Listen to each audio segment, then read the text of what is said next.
Alright, this is JJ Bebb with Corner Post Crop Insurance. We're back here again at Bradford Grain up here north of Altoona, Kansas today, here in southeast Kansas. With me I've got Zach, Brigmeyer, that runs the planter. He is the planter man here with Bradford Grain. So, Zach, how's the planting here today? Excellent. Conditions are great still. We've got good moisture. Everything's going in nice. What kind of planting depth are we looking at? 2-inch planting depth. Sorry, we went across the headland here, Gaswell Road, so we're back. So 2-inch planting depth. What kind of population are you guys dropping? We are running somewhere around 27,000 is our average. We're variable rate and everything. We do have a min and a max set. I think the max is set at like 31,000 and the min is set at 25,000. Okay. What kind of maturity?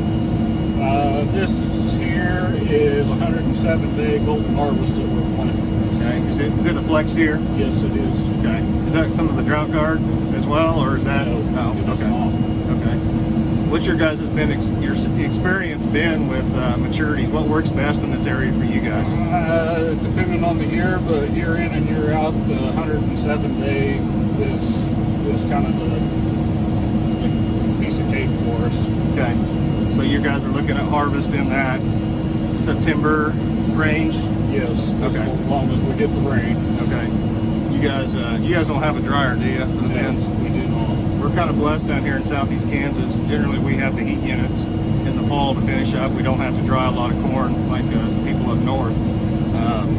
You guys can hold everything that you raise, correct? Yes, we can store everything all on the farm. All the corn goes down to Arkansas for chicken feed. Okay.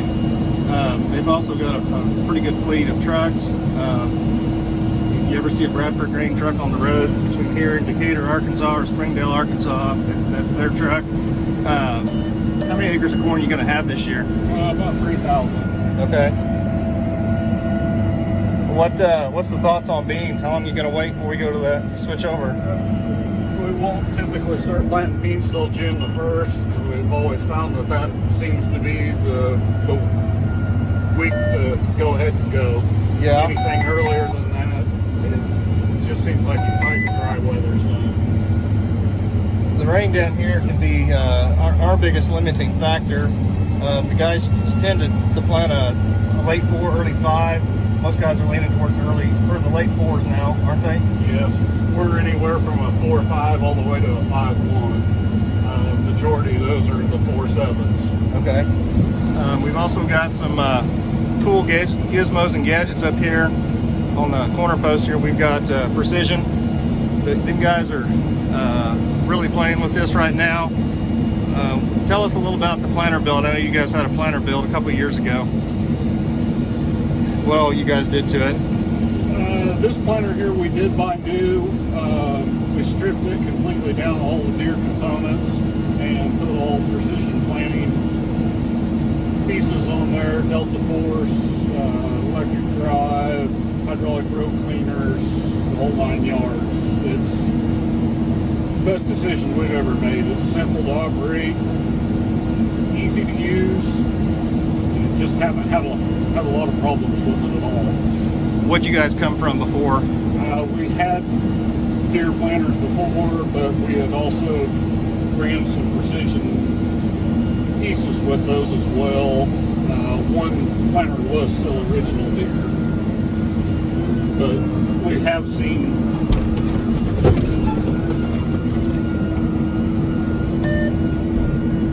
some yield advantages of going over to the precision side of it.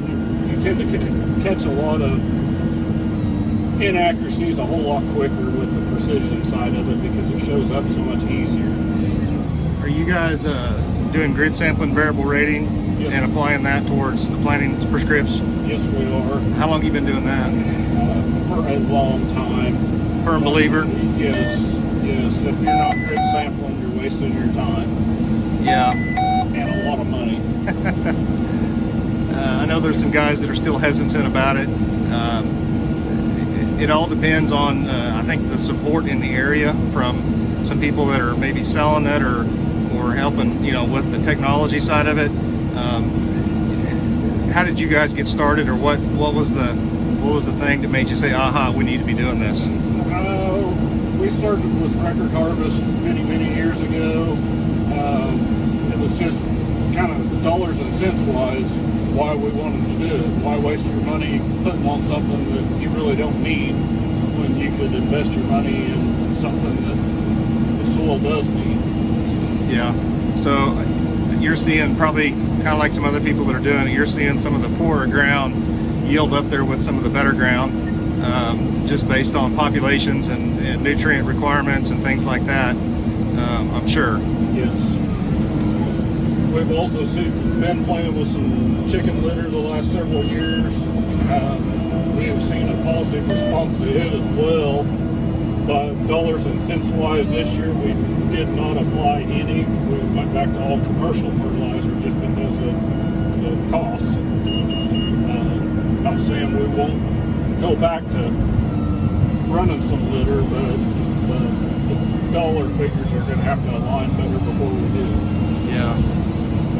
What's your guys' take on machinery? I know you guys run a fleet of T-Track Challenger track tractors here. Have had for years. They're running Lexon combines, or Kloss, I guess now. You guys are firm believers in the track system, obviously. A lot less ground pressure, and a lot better ride. Okay. No more flat tires. No. Feel. We have enough flat tires the way it is. So. Yeah. Like I say, we're down here in southeast Kansas, Neosho County. This has been kind of a dry spell here lately. We've been really behind. Guys were really worried if we were going to be able to plant corn timely. I've been hearing reports from several customers that they finished up a couple of days ago. Zach, where are you guys at as far as progress? We should finish up tomorrow evening. That'd be a good feeling. It will be nice to be done and not be rushed this year. This is the first year in about 3 that we haven't actually switched over from planting corn in the morning to planting beans in the afternoon. So yeah. Not real sure what we're going to do for the next month, but I guarantee we'll find something. Well, there's always something to wash or clean up, you know. Yeah. Guys, what kind of time frame, what time do you typically like to start in the morning when you're planting? Kind of depends. I am actually a person that would rather plant late at night and start a little bit later in the morning. Yeah. Yesterday morning I was planting by 6:30, but this morning it was darn near 9 o'clock before I got started. Yeah. So. But you ran till 3 o'clock last night, right? Sure. Yeah. Sure. Okay. That's I'm kind of the same way. When I was farming, I was the same way. I wanted to plant late at night. Just, I don't know. I was a little bit more motivated at night than of a morning. You guys seem to always want to look machinery over and make sure it's good to go, you know, in the daylight instead of trying to start in the dark. Everybody's got their preferences on that for sure. I'm just glad that guys are being able to get stuff done this year. We're actually hearing a few reports of maybe too dry in some areas to plant. Moisture has disappeared quick. I hope wherever you're at, things are getting done. I hope that we have a great growing season. We have plenty of moisture. We're due for a normal one for sure. It's been a trying, what, 2.5 years now? Yep. To get stuff done. We've had wet falls, we've had wet springs. Last fall was dry. We've had an extremely wet winter, but all of a sudden now we're dry. We missed 2 or 3 rains here that we were supposed to get. So hopefully we'll get one here in the next few days. You guys can catch a break and get more than, I don't know, 3-4 hours of sleep a night. So I'm sure there's some kids probably wanting to see their dads and moms here do this. So we'll get off of here and we'll probably bring another one to you in the next day or 2. Thanks. All right, this is JJ Bebb, Corner Post Crop Insurance again. I'm back here in the field, jumping the track here with Scott Bradford. He's the owner-operator here at Bradford Grain. We're watching Zach run the planter back and forth here now. He's about to finish up this field that we were in. So Scott, why don't you tell us a little bit about Bradford Grain, how it started, you know, kind of where you guys are at right now, some things you guys really take pride in or really focusing on. Bradford Grain started, actually formed in '92, but farm's been around since my great-granddad, granddad, dad, and now myself. Primarily a cash grain farm. Do a little bit of dirt work when we find some time. Mainly raising corn and beans right now. One of our biggest deals is conservation. Want to take the best care of the land that we can. You guys are doing your own dirt work. You guys your own construction equipment, don't you? Yes. Yeah. Dozers, scrapers, graders, hoes, ditcher. What's the thing that you really like to run? I like to go run it all. Just a matter of finding enough time to get in the seat and stay in the seat. And especially the weather we've had in the last few years. It's been a real challenge trying to get any of it done, let alone just getting what has to be done, let alone everything we want to get done. Yeah. How many guys are on your crew, part-time and full-time? There's 3 of us, and not including my son on the field side, and got 3 in trucks full-time. So a little bit of other part-time help strung here and there. Mom still helps out a lot. So she's doing most of the bookkeeping, correct? A good chunk of it, yes. Her and your wife. Yeah. I know in any farming operations anymore, the people behind the scenes, the bookkeeping, the office help, those have gotten to be the most important. Most definitely. It's a big business anymore, and if the business side of it isn't taken care of, the rest of it really doesn't matter what you do out in the field if you don't take care of the numbers. Yeah. I know it's hard to, farmers for the most part want to go play. They want to run the machinery. Yeah. But like most people with anything of fair size, I can make a lot more money sitting in the office than I can sitting in the tractor. Yeah. It's just a matter of running it like a business. That's right. I think we're starting to see more and more guys see that around, whether it's buying things smarter, whether it's bigger machinery, more efficient, do a better job of marketing grain.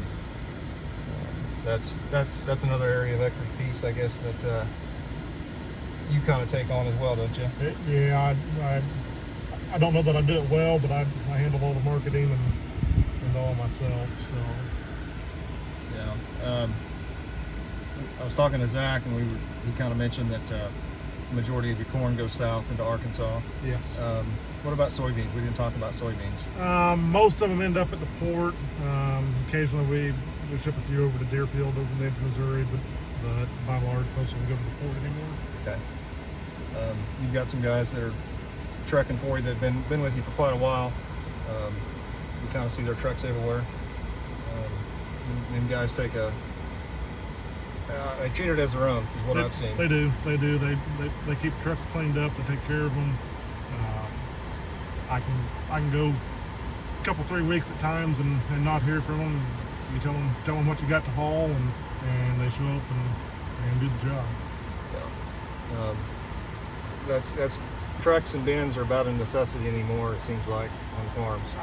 They sure are for us. I don't know that we could harvest what we harvest and try to get it all to town.